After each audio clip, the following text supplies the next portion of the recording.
Welcome back, and in this lesson, this is our final lesson of the section where we're going to do a quick code review. And I hope you had an opportunity to try this game out for yourself, build out your own version of it, and always before you finalize the product, play through it several times just to ensure that things are working as expected.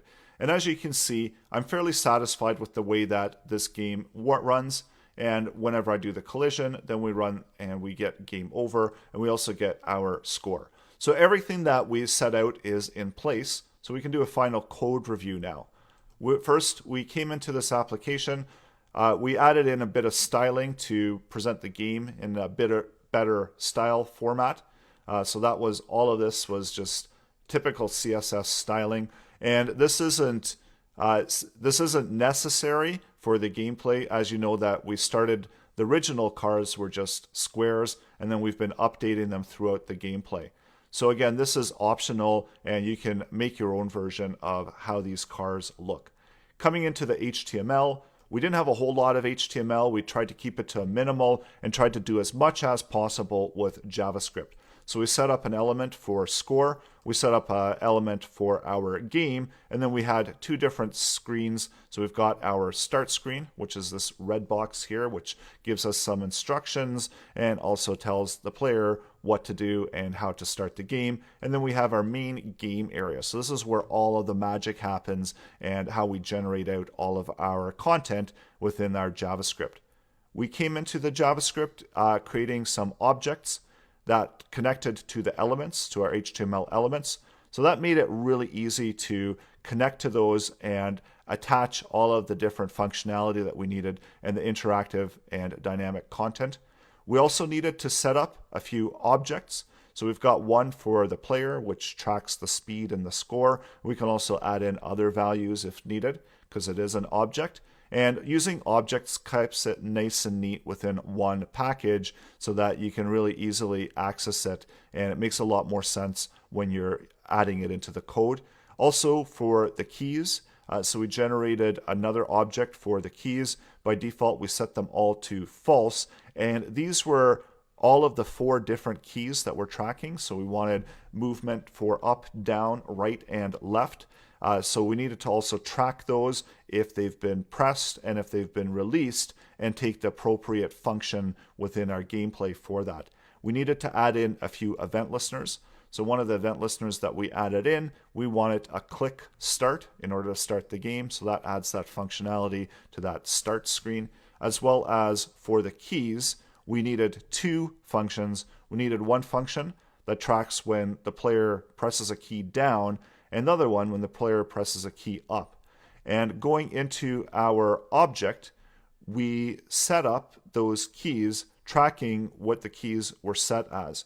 So if we set the keys with the key value to true, we could also set them to false afterwards as well. We also tracked the console log, outputting the key values. So this is actually not necessary for a finalized gameplay. So we can remove that at this point. So going into the key object, we're able to track which keys are pressed up and down. Then going into our gameplay, we were tracking our gameplay. So we have our start button, which kicks off the game and starts the initialization of the game. So that was our start function, where we need to hide the start screen. We need to clear out the game area. So in case this is a restart, we need to clear that out. We also reset those values to true and to 0. So the player's start value is the one that's going to control all of the functionality. So if this is true, that's when the game is playing. If it's false, then we're not going to play the game. The game stops in play. And basically it stops the animation screen. We also needed to generate the lines for our background. So we went and we generated 10 lines for our road to make it look more like a road, of course. We also initiated our play game request animation frame, and this is going into a loop, so we'll take a look at that as well. We generated our car, so that's the white car there, creating an element, so that was a div, set an attribute of car, so connected it to the class of car, so that gave us the styling and the image and so on, and the basic width, height, and position of it. within the game area. Then we added in the car on the game area. So that gives us the ability to add it into the HTML of the object. So see there's our car. We've generated that. These are all the lines that we generated and the top positions of those lines. And as you can see that once we start running the application, then these line values are going to be changing dynamically. We also have our enemies. So we generated 3 of them. And this, again, was a generation of particularly a div. And we had to set some properties into the div. So those are within the styles there that you see that's how we're actually moving the element by adjusting the style. We create a random color for it. And then once we've created it, we append it to the game area. And you can see the enemies are generated down there. So they all have different top starting positions, and they also different background colors. And generating the random colors, we create a function that generates a random hex value. And we can see that again within the style, that these are just random color values that are generated. So the main action of this game takes place within the request animation frame, where we're calling the play game function. So going over to play game, this is where all the movement of our application happens. So first we were getting the car element. So selecting the element with a class of car. So that way we could select that one that we've generated within that game area. And then we had a couple functions, one for moving the background lines, another one for moving the enemy. So take a look at those in a bit.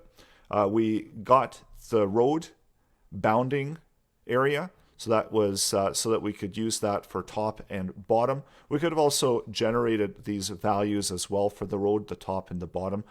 So this wasn't absolutely 100% necessary that we use the get bounding client rectangle, but we were using it within the collision detection. So it was a good practice exercise to start using and understanding what values we can get from this JavaScript function.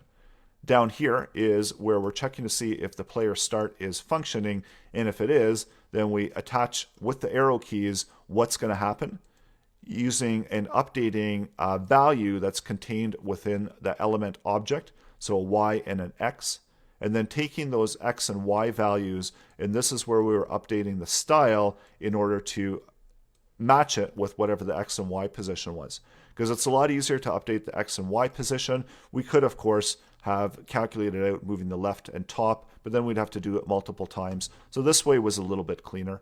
Next, we reinitiate the request animation frame and reinitiate that play game. So it's going to continuously loop and run all of that function. And then we've also updating our score as we're moving through, and also updating the inner text of the score so the player can see the score increasing. And then all we're doing is going back to that play game, and this is where all the functionality takes place. We've got our move lines, move enemy. So those functions are sitting over here. So we've got our move enemy, and we're passing in that car element object because we need to make a collision detection. So instead of selecting it and using it again with document query selector, we just simply passed it in. Then we were grabbing all of the elements with a class of enemy. So this makes it dynamic. So if we had more enemies, we could grab all of them. We loop through each one of those, and we check to see if there's a collision. And if there is, then we end the game. Otherwise, we just continue with the movement of those cars. And the other thing too that we're checking to see if the car has run off of the screen, and if it has, then we reset it to -600, and we also reset the left position, and we reset the background color. So it can have a different background color, and we can also have a different left position. And then after all of these conditions, so if these conditions are not true, then we skip directly through updating the Y position of that element. And that means that we're updating the style and the top position just as we were with the player's car. The other one that we're doing is that we're updating and moving the lines. So this one wasn't as complex, where we're still doing the same thing where we're using query selector to select all the lines and looping through all of the lines within the node list. We needed to check to see if the value of y was off the screen greater than 1500, and if it was, then we're subtracting 1500 from it, and this keeps the lines within the same distance apart. So instead of setting a value, we're subtracting the 1500. So if we had 15, 15, we would still end up with negative subtracted off of there. So we'd still end up with a value that we could utilize, and we would still have the same distance between the lines. Also, increasing the player speed as by the player speed. So this can be dynamic as well. So we can increase the player speed and it will increase the way the lines move as well as the enemies. And we also had our item style that we were updating as well. Now, one of the most important functions of this game was the collision detection, which we're using within the move enemy, where we're taking the enemy object as well as the player object, which is the car, and then the enemy object, and checking to see if there's overlap between the elements on the page. And we're using that get bounding client rectangle method in order to get the top, left, right, and bottom positions. And then we were looking and comparing to see if the horizontal or the vertical top and bottom are overlapping, and again the opposite, so the top and the bottom of the opposite ones. And if there's overlap there, then we know that there's a possible collision. And if this one is as well possible collision, and this one as well if it's a possible collision. So taking all of these into consideration, notice that these are ORs. So if any of these are overlapping, then we know that we've got some type of overlap, and we need to take this into consideration as we return back that value. And this is all contained within one statement here.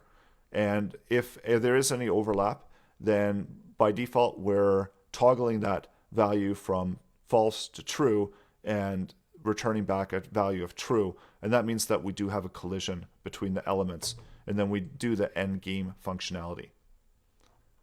And essentially, that was really the core of what we're doing. The end game was relatively straightforward, where we have the player start function. So we set that to false so we can stop running that animation screen. We output the score for the player so they can see what the score is, and we also write game over. And then we also have our start screen where we're showing that start screen button again. So the player can restart the game, and we needed to make sure as well that when we're restarting the game that we're clearing everything out and we're preparing a brand new game again for the player. So go ahead and try this out for yourself. All of the source code is also included, so you can copy, paste it, try it out, experiment with it, and get familiar with the content that we've covered in the previous lessons. Thanks again for taking this section of the course.